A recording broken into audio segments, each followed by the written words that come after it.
أعوذ بالله من الشيطان الرجيم بسم الله الرحمن الرحيم فلعلك تارك بعض ما يوحى إليك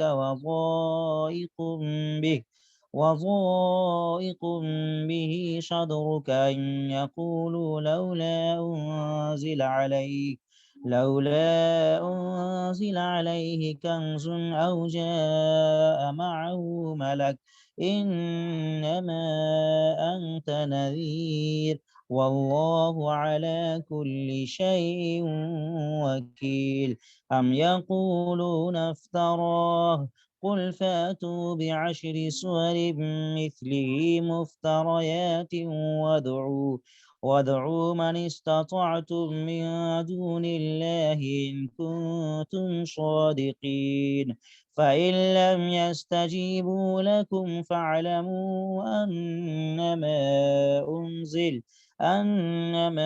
أنزل بعلم الله وأن لا إله إلا هو فهل أنتم مسلمون صدق الله العظيم رب اشرح لي صدري ويسر لي أمري واحلل عقدة من لساني يفقه قولي رب زدني علما رب زدني علما رب زدني علما اللهم صل على سيدنا ومولانا وحبيبنا محمد وبارك وسلم. ناظرین کرام، اس وقت سورہ ہود کی آیت نمبر 11 بلکہ آیت نمبر 12، 13 اور 14 کل 3 آیتیں آپ حضرات کی خدمت میں پیش کی گئی ہیں.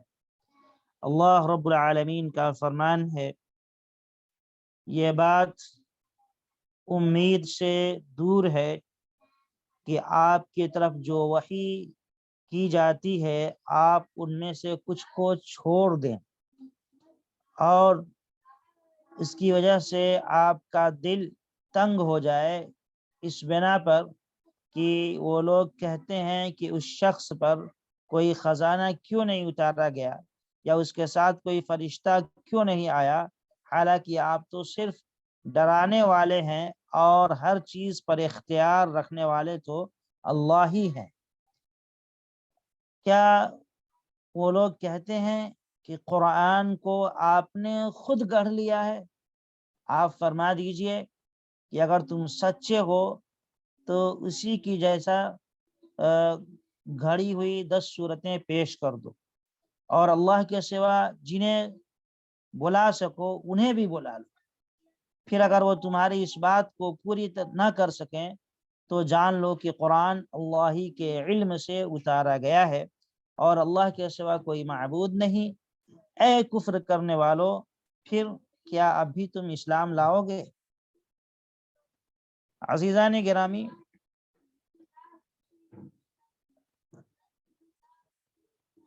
یہ جو آیات ہیں، ان آیات کے نزول کے پیچھے چند واقعات ہیں.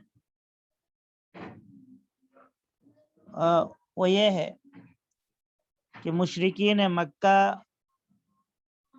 حضور پاک صلی اللہ علیہ وسلم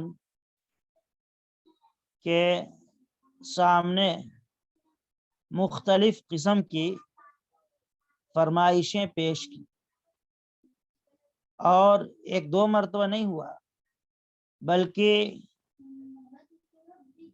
مختلف اوقات میں مشرکین مکہ حضور پاک صلی اللہ علیہ وسلم کی خدمت میں آتے اور بیہودہ اور بیکار قسم کے مطالبات کیا کرتے تھے.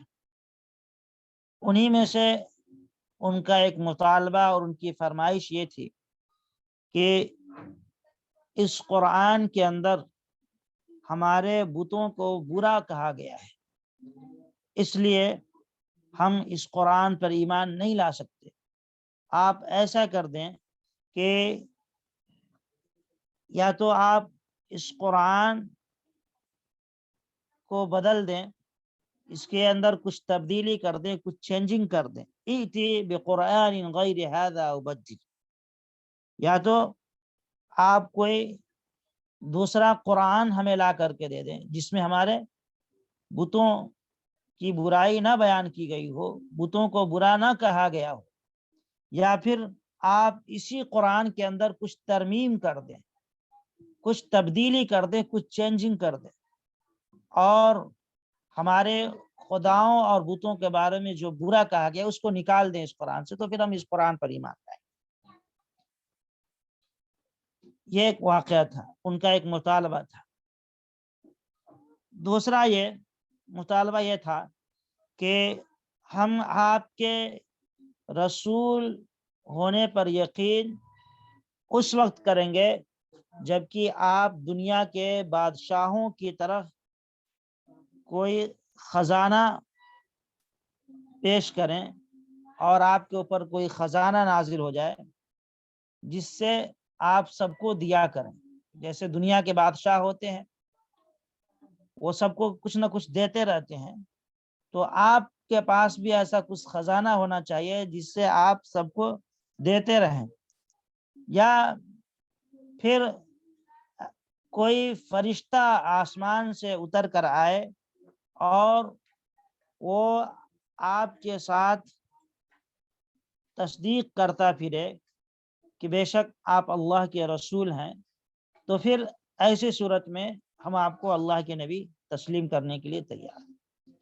یہ چند واقعات اور چند بیہودہ اور بیکار قسم کی ان کی فرمائشیں تھیں، ان کے بیجا مطالبات تھے، جن کے جواب میں اللہ رب العالمین نے ان آیات کو نازل فرمایا۔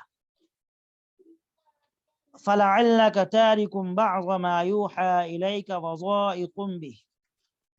اللہ رب العالمین فرماتے ہیں کہ امید سے بہت دور کی یہ بات ہے کہ آپ کے پاس جو وحی بھیجی جاتی ہے آپ ان میں سے کچھ کو چھوڑ دیں، جیسا یہ کہہ رہے ہیں کفار مکہ کہ آپ اس قرآن کو بدل دیں، دوسرا قرآن لائیں اس کی جگہ، یا اس میں سے کچھ نکال دیں، کچھ اس میں کچھ تبدیلی کر دیں، جیسا کہ یہود و نصارہ نے اپنی کتابوں میں تبدیلی کر دی، اس طرح آپ بھی کر دیں تو ہم آپ کو مان لیں گے۔ تو رسول اللہ صلی اللہ علیہ وسلم نے ان کے لغو اور بیکار جو فرمائشیں تھیں ان فرمائشوں کی وجہ سے آپ بہت غمگین ہو جایا کرتے تھے، تنگ دل ہو جاتے تھے، کیونکہ آقا صلی اللہ علیہ وسلم رحمت للعالمین تھے، آپ سے یہ ممکن نہیں تھا کہ آپ ان کو ان کے حال پر چھوڑ دیتے اور جس کی بنیاد پر وہ جہنم کے مستحق بن جاتے، اور آپ کے لیے یہ بھی ممکن نہیں تھا کہ ان کی بیہودہ فرمائشوں کو پورا کر دیں۔ دونوں آپ کے لیے ممکن نہیں تھا۔ آپ ہر وقت ان کے فکر میں رہتے تھے کہ یہ کسی بھی طرح ایمان قبول کر لے تاکہ جہنم سے بچ جائے، کیونکہ آپ رحمت للعالمین تھے۔ اب وہ بیکار قسم کی فرمائشیں کر رہے ہیں، مطالبات کر رہے ہیں، تو ان کے مطالبات کی وجہ سے آپ ایسا چھوڑ نہیں سکتے ان کو ان کے حال پر، ہمیشہ آپ ان کے ایمان کی فکر کرتے رہتے تھے، اور دوسری طرف آپ اگر ان کی فرمائش کو پورا کرنا چاہیں تو یہ بھی نہیں کر سکتے، یہ بھی ممکن نہیں تھا۔ وہ جو کہتے تھے کہ بھائی قرآن کو آپ اس قرآن کی جگہ دوسرا قرآن لا دیجئے یا اس قرآن کے اندر کچھ تبدیلی کر دیجئے، تو ظاہر سی بات ہے آقا صلی اللہ علیہ وسلم یہ بھی نہیں کر سکتے تھے۔ یا اسی طریقے سے ان کا یہ کہنا تھا کہ آپ ایسا کریں کہ کچھ خزانے آپ کے پاس ہوں جس سے آپ دیتے رہیں، تو آپ یہ بھی نہیں کر سکتے تھے۔ تو بہرحال ان کی جو فرمائشیں تھیں وہ یقیناً ناسمجھی کی بنیاد پر تھی، بے عقلی پر مبنی تھی۔ ظاہر سی بات ہے کہ ان کا یہ کہنا ہے کہ اس قرآن میں ہمارے بتوں کو برا کہا گیا ہے، اس لیے آپ اس قرآن کو بدل دیجیے، دوسرا قرآن لائیے۔ ظاہر سی بات ہے کہ بتوں کی اور بت پرستی کی اور دوسری بری چیزوں کو جو بری ہے ان کو برا نہ کہا جائے اور ان کی برائی بیان نہ کی جائے تو ہدایت کیسے عام ہوگی؟ لوگوں کے ذہن میں اس کی برائی کیسے بیٹھے گی؟ بری چیز کو اور بری بات کو برا کہا جائے جبھی تو لوگ اس کو برا سمجھیں گے۔ تو یہ کہہ رہے ہیں کہ آپ ایسا قرآن لائیے جس کے اندر ہمارے خداؤں کو برا نہ کہا گیا ہو۔ جب برا نہیں کہا جائے گا تو پھر انہیں ہدایت کیسے ملے گی؟ وہ کیسے سمجھیں گے کہ یہ غلط؟ نہیں سمجھ سکتے۔ اور دوسرا مسئلہ کہ خزانے کا آپ کے پاس ہونا جس سے آپ لوگوں کو دیتے رہیں، تو بھائی خزانہ کا نبوت کے ساتھ کیا جوڑ ہے، کیا تعلق ہے؟ ان لوگوں نے نبوت کو بادشاہت کی طرح سمجھ لیا، جیسے بادشاہ ہوتے ہیں ایسے انہوں نے سمجھ لیا کہ نبی بھی بادشاہ کی طرح ہونا چاہیے، حالانکہ نبوت میں اور بادشاہت میں بہت بڑا فرق ہے، کوئی جوڑ ہی نہیں، کوئی تعلق ہی نہیں۔ اسی طرح اللہ رب العالمین کا یہ قانون نہیں ہے کہ اللہ ایسی حالت پیدا کر دیں کہ لوگ مجبور ہو کر کے ایمان قبول کر لیں یا پیسے کی بنیاد پر ایمان قبول کر لیں۔ یہ بھی اللہ کا قانون نہیں ہے، اللہ اس کو نہیں پسند کرتا کہ کسی کو مال اور دولت کے لالچ دے کر کے ایمان کے اندر داخل کیا جائے۔ جیسا کہ یہ کہتے ہیں کہ آپ کے پاس خزانے ہوں اور آپ دینے لگیں تو پھر ہم آپ پر ایمان لائیں گے۔ تو اللہ کے قانون کے یہ خلاف ہے کہ اللہ ایسی حالت پیدا کر دیں کہ لوگ مادی وسائل اور دنیا کے عیش و آرام کے بدلے ایمان قبول کر لیں۔ اللہ اس کو بھی پسند نہیں کرتا، اللہ کا یہ قانون اور ضابطہ نہیں۔ اگر یہی کرنا ہوتا تو ساری دنیا اللہ کے قبضے قدرت میں ہے، کسی کی کیا مجال تھی کہ اللہ کے مرضی کے خلاف کوئی اپنا عقیدہ رکھ لیتا، اسلام کے خلاف کوئی دوسرا مذہب اختیار کر لیتا۔ اللہ سب کی جان اور سب کا ذہن، سب کا دل اور سب کا دماغ اللہ کے قبضے میں ہے، اللہ اسلام کی طرف پھیر دیتا، سب کو مجبوری طور پہ اسلام کو ماننا پڑتا۔ لیکن اللہ رب العالمین نے اپنی حکمت بالغہ سے چونکہ اس دنیا کو دار الامتحان بنایا، ہم سب جانتے ہیں کہ دنیا یہ دار الامتحان ہے، یہاں کسی نیکی پر یا اسی طریقے سے کسی بدی سے بچنے کے لیے انسان کو مجبور نہیں کیا جاتا ہے، البتہ اللہ رب العالمین اتنا کرتے ہیں کہ آسمانی کتابوں کو بھیج دیتے ہیں، نبیوں اور رسولوں کو بھیج دیتے ہیں جن کے ذریعے بتلا دیا جاتا ہے کہ اچھا راستہ کیا ہے، برا راستہ کیا ہے، اور سیدھے راستے پہ چلنے کے فوائد کیا ہیں اور برے راستے پہ چلنے کے نقصانات کیا ہیں، ان کو نبیوں کے ذریعے بتا دیا جاتا ہے۔ اب انسان پہ چھوڑ دیا جاتا ہے کہ بھائی ہم نے دونوں راستے بتلا دیے، اب تمہاری مرضی کہ تم کس راستے پہ چلنا چاہتے ہو، چونکہ دنیا دار الامتحان ہے، یہ امتحان کی جگہ ہے، یہاں مجبوراً کسی کو ایک راستے پر نہیں ڈالا جاتا، اللہ کی طرف سے یہ قانون نہیں ہے۔ اللہ نے انسان کو آزاد بنایا ہے اور اس کو دماغ دیا ہے، سوچنے سمجھنے کی صلاحیت بخشی ہے، نبیوں اور رسولوں کے ذریعے بھیج کر کے سیدھے راستے کی وضاحت کر دی ہے، غلط اور برے راستوں کو بتلا دیا گیا ہے، اس کے نقصانات کو بتلا دیا گیا ہے۔ اب اس کے بعد انسان کو آزاد چھوڑ دیا گیا، بھائی اب تمہاری مرضی، تم جس راستے کو اختیار کرنا چاہے کر سکتے ہو، ورنہ اگر اللہ رب العالمین چاہتے تو ہر ایک کو مجبوراً اسلام پر قائم کر دیتے اور سب کو ماننا پڑتا۔ تو اسی لیے اللہ رب العالمین نے انسان کو آزاد بنایا، دنیا چونکہ دار الامتحان ہے۔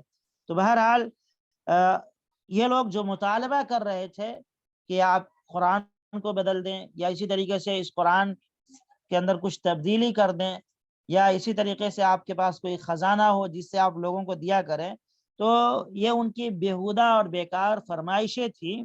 انہوں نے اس طریقے کی فرمائشیں کر کے اس بات کا ثبوت دیا کہ یہ لوگ نبی اور رسول کی حقیقت کو نہیں پہچانتے، نبی اور رسول کیوں آتا ہے، اس کی ذمہ داری کیا ہوتی ہے، اس کو یہ لوگ نہیں جانتے، اور انہوں نے نبی اور رسول میں اور خدا میں کوئی فرق نہیں کیا۔ اگر یہ فرق کرتے تو اس طرح کے بھیجا اور بیکار مطالبات نہیں کرتے۔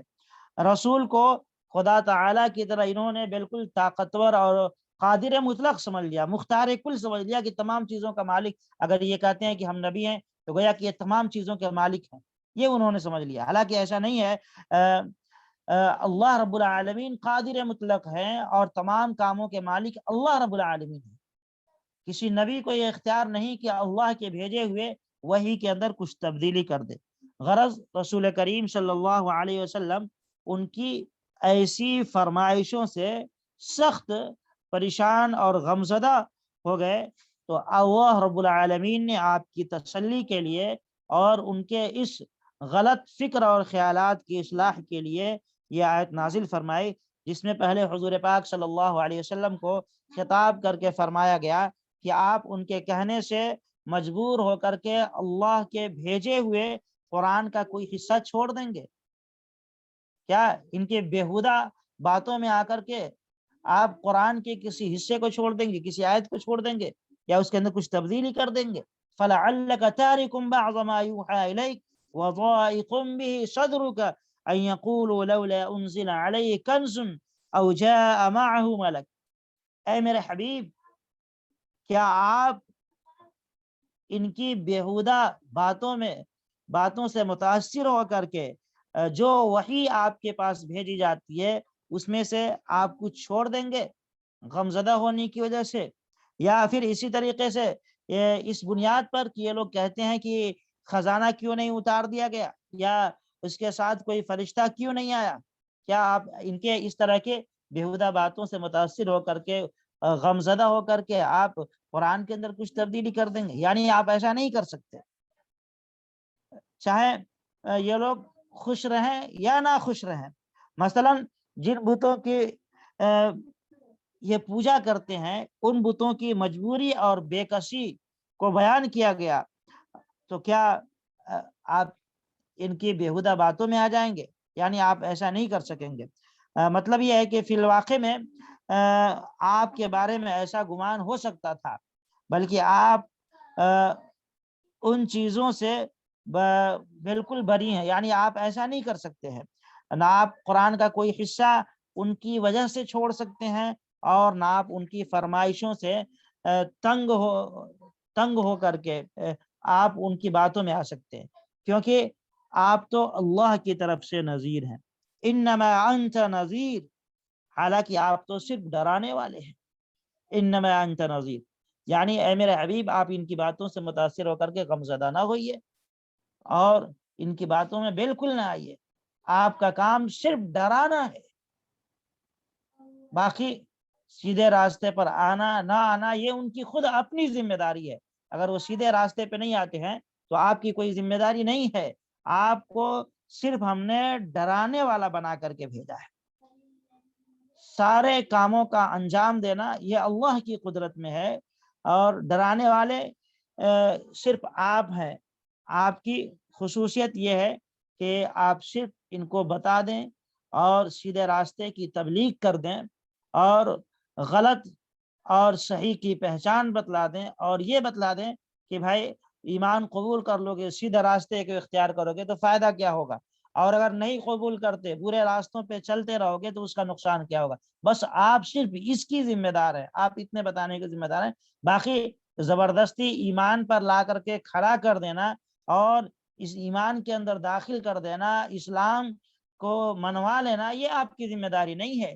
لہذا میرے حبیب، یہ آپ سے بیہودہ جو مطالبات کرتے ہیں آپ ان کی باتوں سے متاثر نہ ہوئیے، آپ غمزدہ نہ ہوئیے، آپ فکر نہ کیجیے، آپ کی ذمہ داری صرف ڈرانے کی حد تک ہے۔ واللہ علی کل شیء وکیل، اور ہر چیز پر اختیار رکھنے والے صرف اللہ ہی ہے۔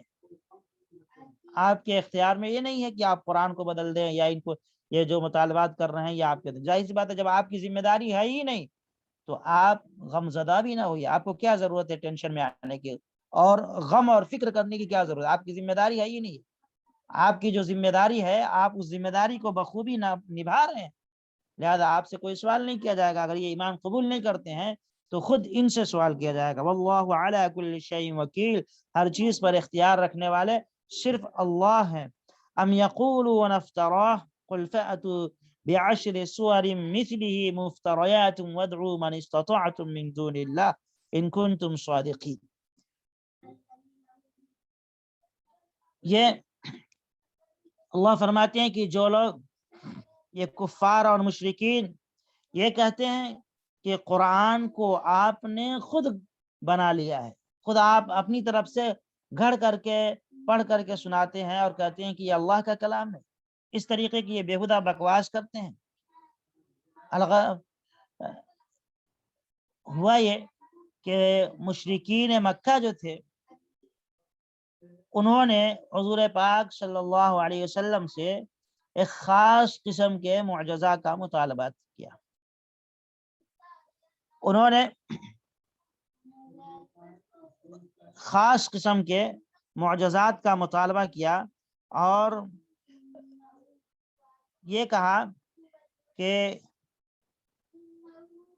کوئی ایک عجیب و غریب معجزہ آپ ہمارے سامنے پیش کر دیں، یا کوئی سیڑھی آپ آسمان سے اتار دیں جس پر چڑھ کر کے ہم آسمان میں پہنچ جائیں اور وہاں جا کر کے ہم اللہ کو دیکھ لیں تو ہم آپ پر ایمان لائیں.